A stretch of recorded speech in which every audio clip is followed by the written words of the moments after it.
우리 아까 향가에 대해서 했었고 이제 시조에 대해서 할 건데 자 시조는 주로 어느 시대라고 했지? 무슨 나라? 조실? 조선.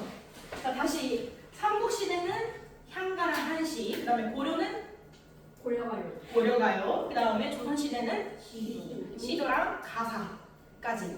이 근데 조선이라는 시대는 엄청 길단 말이야. 앞에 고려나 삼국시대에 비해서 역사가 엄청 길어요. 그래서 이 시조라는 얘도 그 형태 그대로 가만히 있는 게 아니라 여러 가지 버전이 아까 향가도 4구체, 8구체, 10구체 한 것처럼 갔던 것처럼 이 시조도 이 발달하는 과정이 있었는데 근데 향가랑 반대로 생각해야 돼.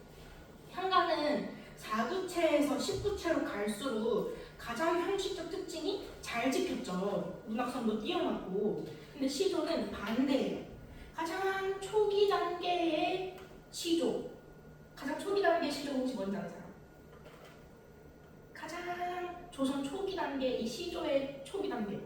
그걸 평시조라고 하는데 우리가 오늘 배울 작품이 둘 다 평시조예요. 그 두 개가 이 형식적 특징을 딱딱딱 지킬 거고 이 뒤로 갈수록 형식적 특징이 무너질 거예요. 그 왜 무너지냐면 얘는 시대 배경을 떠올려 보면 돼. 조선이란 나라가 조선 초기, 조선 중기, 조선 후기 이렇게 될 건데 중기 그 시점을 임진왜란 혹은 훈민정 창제로 우리 봤었지. 그 전에는 이건 역사 가볍게 들으세요. 그 전에는 조선 초기부터 시작하면은 일단 고려 후기 때 이성계가 장군 출신이었지 위안도 회군을 하면서 고려 왕을 몰아내버리고 자기가 왕이 되면서 이 조선이라는 나라 새롭게 세웠잖아. 그럼 어때? 장군 출신에 원래 있던 왕도 몰아내버릴 정도의 파워면 왕권이 강했겠죠. 항상 모든 역사에서 나라의 초창기, 중기까지는 왕의 힘이 가장 세요. 여기 역사야. 자, 이성계라는 조선을 세운 사람이지. 그러면은 왕 이름이 뭐였어? 태조. 그러면 우리 태종, 태세, 문단, 세 있지?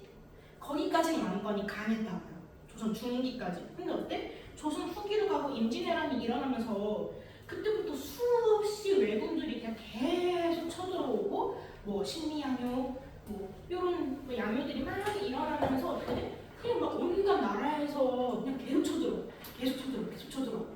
그다음에 왕권은 점점 더 약해져. 그 왕권이 약해지면 어떻게 돼? 그 밑에 있는 신하들의 권력의 힘이 세져. 즉 입김이 세져. 안 됩니다. 하지 마세요 하는 사람들. 그다음에 막 나라가 쳐들어오니까 나라가 막 어수선하겠죠. 이때 당시 이렇게 어떻게 되냐면 조선 후기로 가면 이제 평민들이 더 힘을 갖기 시작해. 왜 그러냐? 서양 문물이랑 막 외구들이 막 침입해 오면서 뭐 그때 당시에 일본은 우리나라보다 좀 더 발전적 속도가 늘었으니까 제외하고 서양 문물, 신미양으로 인한 서양 문물이 우리나라에 유입되면서 이제 뭐가 들어오냐? 우리나라에 자본주의라는 게 조금씩 들어오는 거야. 자본주의가 뭐예요? 돈이 짱이다. 돈이 힘이다 하는 논리가 자본주의지. 이 전까지 왕권이 셀 때, 왕이 신하들을 다 컨트롤할 때는 무조건적으로 과거제, 공부 열심히 해가지고 신하 되는 거, 왕한테 충성하는 거, 이게 힘을 갖는 방법이었어. 그래서 어때?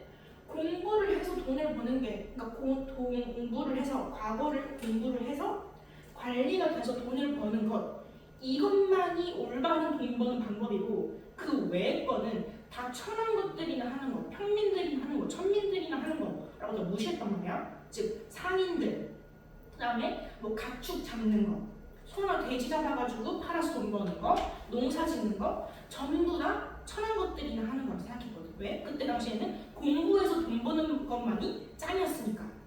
근데 어때? 조선 후기로 가서 자본주의 오기 시작하면 관리로 해서 돈 벌기 시작하면은 따박따박 그냥 월급 받는 거지, 그치? 근데 생각해봐. 조선 중기에서 후기로 넘어갈수록 왕권이 약해져. 왕권이 약해지면 나라에서 거둘 수 있는 세금도 줄어요. 왕이 힘이 약하니까 왕이 너 세금 내 이렇게 하면 내겠어? 내가 왜 내는데? 싫은데? 하고 돈 많은 사람들이 안 내겠지. 그럼 어떻게 돼? 그 세금도 주니까 월급도 별로 시원찮겠지. 과거제 막 10년, 15년씩 공부해서 되는 것만큼 뭔가 그게 없겠죠, 메리트가. 근데 어때? 뭐 소 돼지 잡아서 팔고 뭐 장신구 만들어서 팔고 이러면은 그냥 자기가 밤새 일하면 되는 거잖아. 내가 하는 만큼 많이 벌 수 있잖아. 그치? 그럼 어떻게 돼? 양반보다 돈 많은 평민들이 생기기 시작했다. 근데 그렇게 되면서 조선 후기 어떻게 되냐면 전쟁이 일어나면 왕이랑 양반들이 다른 지역으로 도망가거든? 조선의 수도가 뭐예요?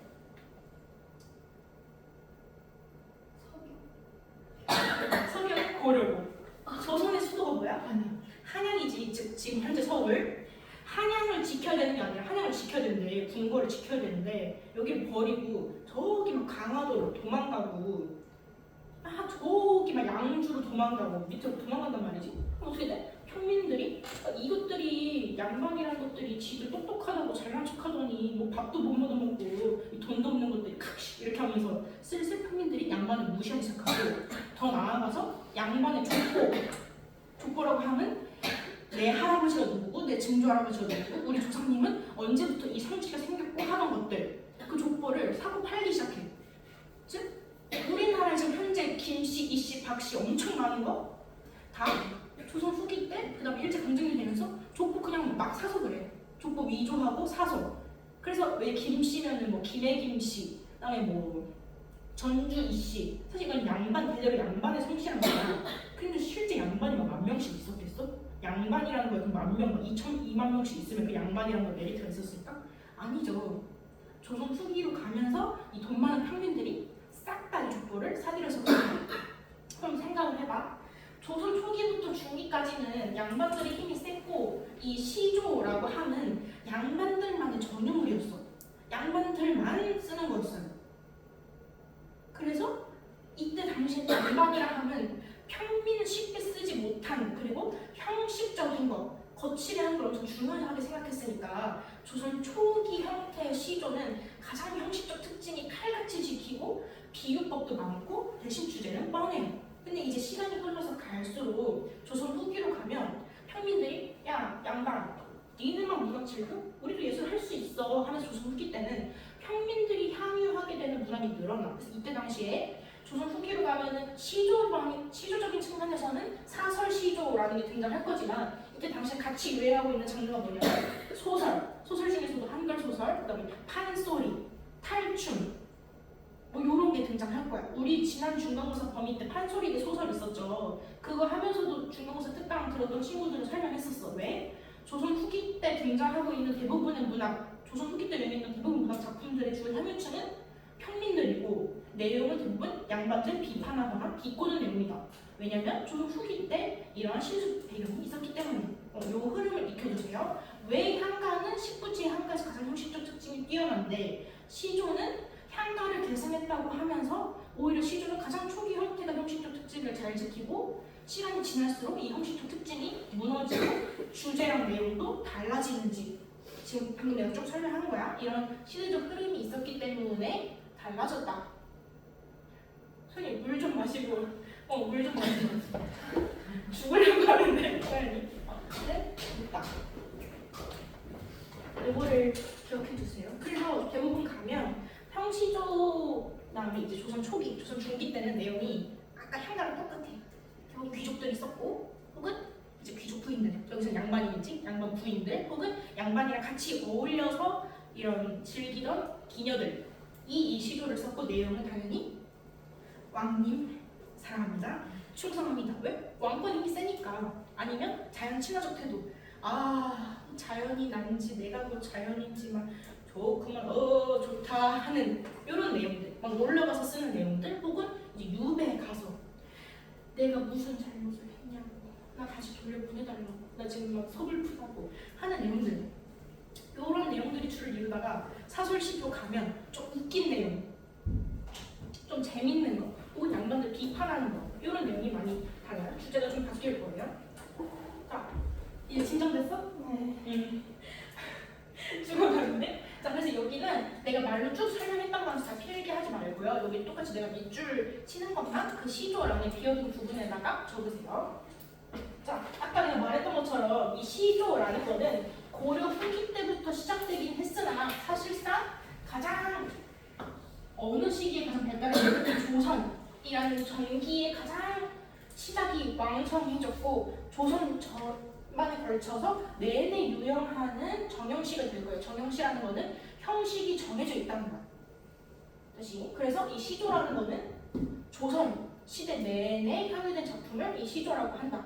이 시조에서 그냥 글자 수만 길어진 형태가 가사예요. 아까 내가 조선에는 시조랑 가사라는 두 가지가 유행했다고 하는데 시조에서 글씨 길어진 형태가 가사고 걔도 주로 양반만 썼어. 가사는 여러분 그런 거 들어본 적 있나요? 송미인곡, 관동별곡, 청산별곡 이런 거 들어본 적 있나요? 그게 가사야. 걔는 본사, 결사 뭐 이렇게 하는데 너무 길어가지고 본문만 따져도 3페이지 넘어가거든.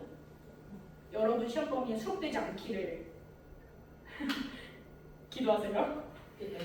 시조라는 거는 조선시대 내내 공유됐던 거고 우리나라 고유의 정형시라고 합니다. 즉 형식적 특징이 중요하다는 거예요. 형식적 특징이 뭐가 있냐면 1번 3장 6구 45자 내외 3장 6구 45자 내외 이렇게 됩니다. 요 3장이라 하면 초장, 중장, 종장 이렇게 아까 향가에서 이어지는 3단 구성을 얘기하는 거예요. 초장, 중장, 종장 이렇게 형식적 특징이 있다. 그 다음에 육주라는 거는 우리 작품을 보면 되는데 그 아래 우리 위에 내가 실어놨지. 작품을 한번 보세요. 여기서 이 문장적으로 이 몸이 죽어가서 한번 봐봐. 내용적으로 어떻게 끊어지냐면 이 몸이 죽어가서 끊고 무엇이 될고 하니 그 다음에 동네상 제일봉에 끊고 낙낙송 되어 있어. 그 아래에 백설이 만곤할제 끊고 독야청청하리라 이렇게 끊긴다는 거예요. 즉 한 줄에 2개씩 끊길 거야. 그래서 이 3장 즉 초장 한 줄, 중장 한 줄, 종장 한 줄 이렇게 될 건데 이게 내용적으로 2개씩 반씩 나눌 수 있어. 그래서 6, 9 3 곱하기 2니까요. 6, 9가 될 거고 45자라고 하면 글자 수를 얘기하는 거야. 그게 45자 내외로 맞춘다는 거야. 그래서 딱 45글자가 아니어도 되고 조금 적을 수도 있고 조금 더 많을 수도 있어. 근데 평균적으로 45자를 맞추려고 하는 거. 이게 이 시조의 가장 중요한 형식적 특징이다. 3장 6, 9, 45자 내외. 얘는 딸딸딸 암기가 필요합니다. 그 다음에 음수율은 3, 4조, 4, 4조라고 했는데 얘는 우리 지난번에 설명할 수 있어. 음보율이랑 음수율 요걸로 설명한 적 있어요. 기억나나요? 아마 소연이랑 기찬이랑 지혜도 들었었을 텐데 음수율이라 하면 글자 수를 얘기합니다. 글자 수. 보면 우리 본문 보면 이 몸이 죽어가서 3글자 4글자, 3글자 4글자, 그 다음에 동네상 제일봉에 3글자 4글자, 낙낙장송 되어 있어. 4글자 4글자. 백설이 만곤할제 3글자 4글자, 독야청청하리라 뭐 이런 식으로 이 3글자 4글자, 4글자 4글자 요 구조를 맞춘다는 거예요. 이 시조를 쓸 때. 됐나요? 그 다음에 음보율은 4음보인데 요거 구분하세요. 고려가요는 우리나라에 이렇게 적어주면 우리나라의 전통적인 음보는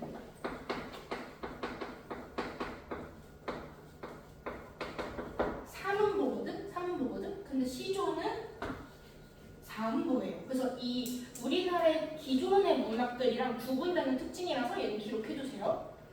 우리나라의 전통적인 음보는 3음보인데 이 시조에서의 음보율은 4음보다. 그래서 이 음보라고 하면 우리가 이 시를 낭독할 때, 시조를 낭독할 때 자연스럽게 끊어 읽게 되는 걸 음보라고 하는데 다시 끊어 읽게 되는 단위를 음보라고 하는데 자, 이 몸이 죽어가서 한번 보세요. 얘는 본문을 계속 보면서 구분하세요. 이거 어떻게 끊을 수 있냐면 자, 이 몸이 죽어가서 무엇이 될고 하니 4번 끊었죠 지금?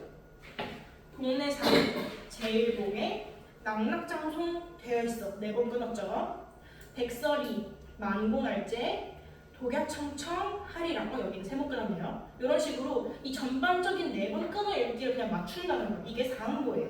음보라는 거는 우리가 자연스럽게 끊어 읽게 되는 단위를 얘기하는 거고 얘는 사음보다. 시조는 평균적으로 무조건 사음보다.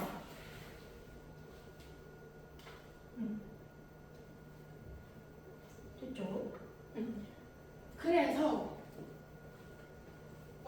그 다음에 종장의 첫 음보, 맨 마지막 줄, 세 번째 줄에 첫 음보, 즉 처음 끊어 읽게 되는 구간은 무조건 3음절. 여기서 음절이라 하면 세 글자요. 무조건 종장의 첫 음보는 처음 끊어 읽게 되는 구간은 세 글자로 맞추는 게 원칙이에요. 세 글자로 맞추는 게.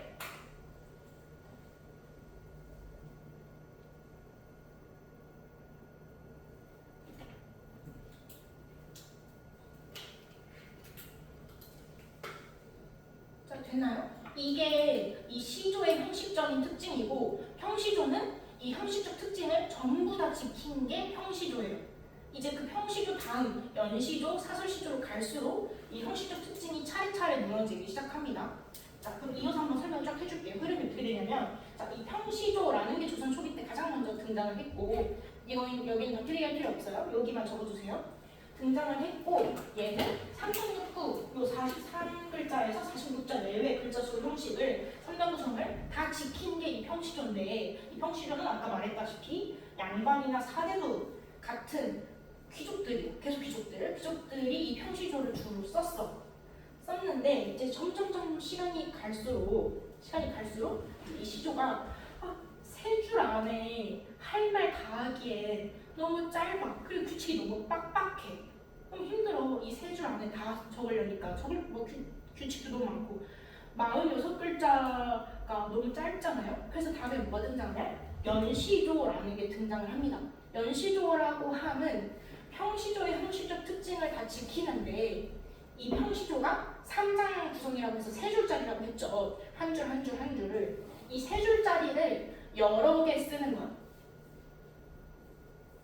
평시조랑 거의 똑같은데 분량만 늘어난 거야. 이 세 줄짜리를 한 5개, 6개를 쓰는 거예요. 그럼 어떻게 되냐? 이 하나 이렇게 쭉 이어져서 내용이 다 이어지는 내용인데 이렇게 쓸 때마다 형식적 특징을 다 지켜줘야 돼. 그래서 뭐만 깨져? 이 글자 수만 깨질 뿐 형식조랑 거의 똑같아. 이해되나요? 그래서 얘랑 구분을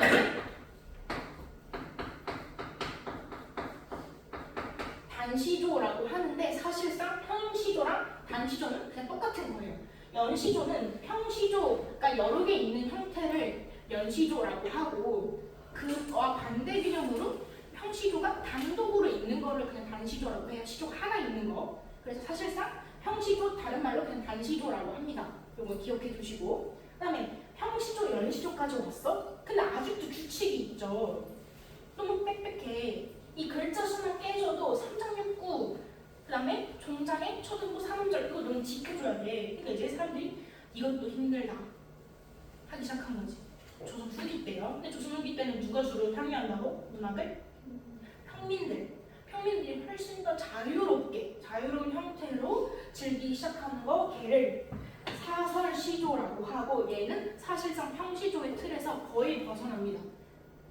3장의 규정을 지키고 나머지 뭐 6구, 45장 이거는 그냥 싹 다 무시. 그래서 종장 길이가 어마무시하게 늘어난다던가 종장 길이가 중간에 중장 길이가 어마무시하게 늘어난다던가 하는 형태가 되는데 꼭 뭐만 지키냐? 종장 초등부 3음절 무조건 맨 마지막 구성의 첫 글자는 무조건 세 글자로 한다. 요것만 지켜요. 이게 사설시조의 특징입니다. 내용도 평시조랑 연시조랑 구분했을 때 주 향유층이 확 달라지기 때문에 내용도 훨씬 더 대중없이 길고 대화체, 시인데 대화체가 등장하기도 하고 주제도 사랑시를 좀 더 넘어서 염정시라고 해서 조금 더 노골적인 사랑을 다룬 시가 주로 등장합니다. 자, 다시 정리해서 시조의 형식적 특징의 흐름은 평시조, 연시조, 사설시조 이렇게 가는데 평시조랑 연시조의 형식적 특징은 거의 동일하고 이게 뭐냐면 3, 6, 9, 45자 내외 그 다음에 3, 4조 혹은 4, 4조 그 다음에 종장, 초등부, 삼음절 요게 특징이 한 개, 두 개, 세 개, 네 개. 요 네 개의 특징을 다 지키는 게 평시조랑 연시조의 특징이었고 얘는 주로 양반들이 썼다. 혹은 양반들이랑 어울렸던 기녀들이 썼다. 그 다음에 조선 후기로 넘어가서 사설시조가 등장하는데 얘는 사실상 같은 시조라고 보기 어려울 정도로 이 시조, 평시조의 형식적 특징이 완전히 무너진 형태 사설시조가 등장하고 이때는 주제도 완전히 달라진다. 왜? 주로 평민들이 참여했으니까. 이렇게 기억하세요. 얘는 계속 반복학습할 거예요. 요거 쌤이 1번, 2번, 3번, 4번 써놓은 것만 시조의 형식적 특징이니까 필기 해놓으면 됩니다.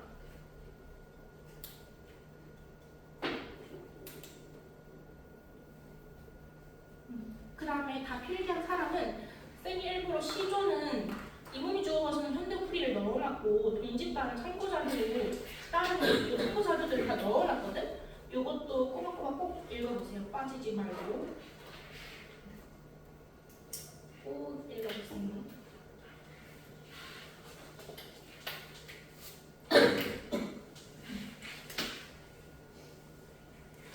특히 동집다른 왜 배우는 거냐면 아까도 얘기했지만 평시조는 주제가 뻔하다고 했어. 대부분 이 조선으로 가면 자, 조선의 국교는 뭐가 됩니까? 유교가 되죠. 그럼 이제 어떻게 되냐? 신라시대, 삼국시대랑은 달라요. 불교를 완전 배척해. 승려들을 완전 배척해요. 그리고 유교를 숭배하니까 이거는 중국의 영향을 받은 거죠. 어떻게 되냐? 유, 충, 효 이런 이념적 사상들을 강조한단 말이야. 그러니까 과거제가 등장하는 거죠. 과거제, 즉 양반 그 관리가 되기 위해서 공부하는 내용도 다 이런 유교 사상을 담은 책들을 엄청 공부해서 그걸로 시험을 봐서 합격이 되는 거야. 당연히 양반들은 이 유교 사상이 강할 수밖에 없겠죠. 그렇지? 그래서 이 평시조의 내용도 다 뭐냐면 이 유교 사상에 관련된 내용이야. 충이던가, 효던가, 혹은 뭐 그런 내용들. 근데 사설시조로 가면 완전 사랑시. 근데 왜 동짓딸은 황진이라는 기녀가 조선 최고의 기녀라고 하는 기녀가 쓴 건데 왜 배우냐? 특징은 형식은 평시조인데 내용이 기존의 평시조들이랑 완전히 구별되는 사랑 내용이라서 그래. 다시 평시조는 주로 이런 사랑시에 관한 내용이 전혀 없고 자기 충, 그다음 자연 친화적인 태도, 뭐 효, 우리 어머니 뭐 이런 내용이 대부분인데 우리 임금님, 우리 어머니, 우리 자연 뭐 이 정도의 내용이 대부분인데 황진이 즉 기녀가 쓴 평시조만 유일하게 이 사랑하는 님을 기다리는 마음이 잘 드러나 있기 때문에 이 평시조랑 내용적 측면이랑 비교하려고 동짓달까지 같이 배우는 거예요. 기억해주세요. 여기다 필기했죠. 자, 다음으로 이제 본문으로 넘어가 봅시다.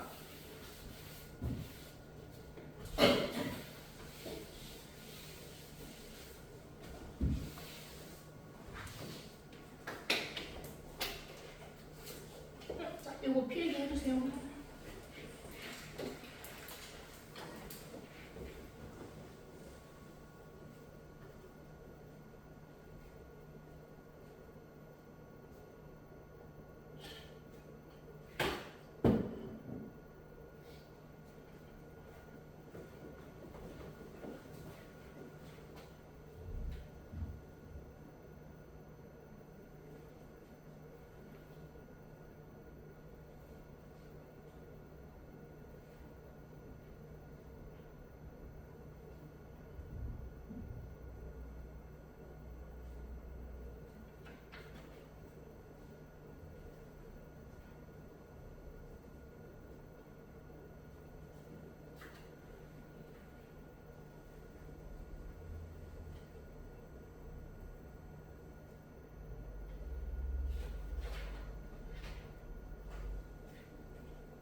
배신 안 할 거니까 꿈깨라고 하는 거예요. 얘는 그 밑에 참고 자료에도 넣어놨지만 왜 단종이라는 인물이 단종 종 붙은 거면 왕이잖아 왕 그치? 이 왕이 왜 왕위를 되찾지 못했는지에 대한 이해를 해야 돼. 이때 당시 조선이라는 나라는 어때? 무조건 장자 계승이야. 무조건 첫째 아들이 왕이 되는 거죠. 다시 조선이라는 나라는 생각을 해봐. 우리 사극 같은 거 보면 너 떠올려봐봐. 왕이랑 정실 부인, 즉 이제 중전이기 중전나라.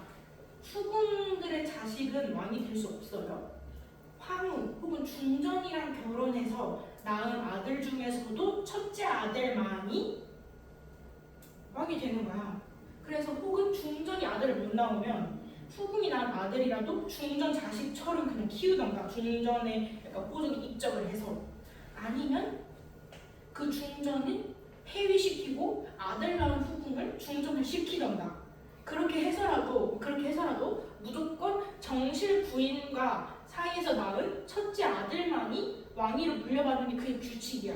왜? 유교 사상이 그렇기 때문에 이게 규칙이야. 근데 이건 왜 그랬냐면 이제 춘추 전국 시대로 갔을 때 개판이었던 상황 때문에 시작된 건데 어쨌든 무조건 규칙은 이래요. 근데 이때 태정태세 문단세죠. 그러면 문종 때를 생각해 보면 세조는 문종의 형제란 말이지. 세조는.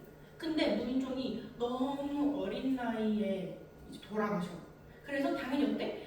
문종이 어린 나이에 죽으니 문종의 아들인 이제 단종이죠. 단종도 완전 뭐 7살, 10살, 완전 애기야. 근데 그 아들을 두고 죽은 거야. 그럼 사실상 이 어린 아들이 10살짜리가 이 나라를 통치할 수 있어? 그럼 대신들이 막 압박하면 막 버틸 수 있어? 없죠. 없죠. 그래서 어떻게 돼? 세조, 즉 이 수양대군이었죠. 수양대군이 이 단종을 몰아내고 자기가 왕이 된 거예요. 원래 왕이 될 수 없었던 인물이었으나 왕이 된 거예요. 근데 그리고 나서 세조가 그렇게 왕이 되고 나서 이제 어떻게 되냐? 오히려 단종 때랑 문종 때는 왕권이 별로 세지 않았어. 힘이 좀 없었어. 근데 세조가 수양대군이 왕이 되고 나서는 힘이 세집니다. 엄청 강해집니다. 약간 아이러니긴 해요. 근데 어쨌든 이랬기 때문에 단종이 포기할 수 없었고 세조가 단종, 즉 자기 형의 아들이지. 자기 형의 아들을 몰아내고 왕위에 올랐다. 그렇기 때문에 이 단종을 지지하는 세력들이 있었고 세조를 지지하는 세력들이 있었는데 이 이몽이 죽어가서를 쓴 성상문은 단종을 지지하는 세력이었다. 근데 결국 어떻게 됐겠어? 단종 끝까지 포기되지 못했고 단종을 지지하는 사람들은 다 처형을 당합니다. 그래서 성상문도 이런 아름다운 형시조를 남기고 결국에는 그 참고자료에 넣어놨지만 처형을 당하십니다. 어쨌든 요거는 역사 자료니까 참고를 하시고요. 그래서 이 이몽이 죽어가서의 특징은 형시조고 형시조인데도 이 충절을 상징하는 전반적으로 소나무라는 이미지를 활용해서 자기가 다 세조 편 들더라도 자기는 죽더라도 단종 편 할 거야. 왜? 그게 맞으니까. 그게 규칙이니까 난 그대로 할 거야.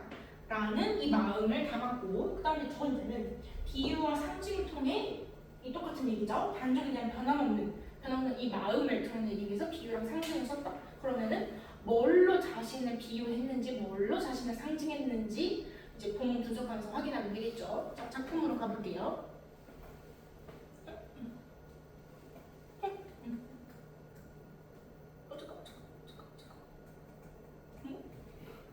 여기 아니다.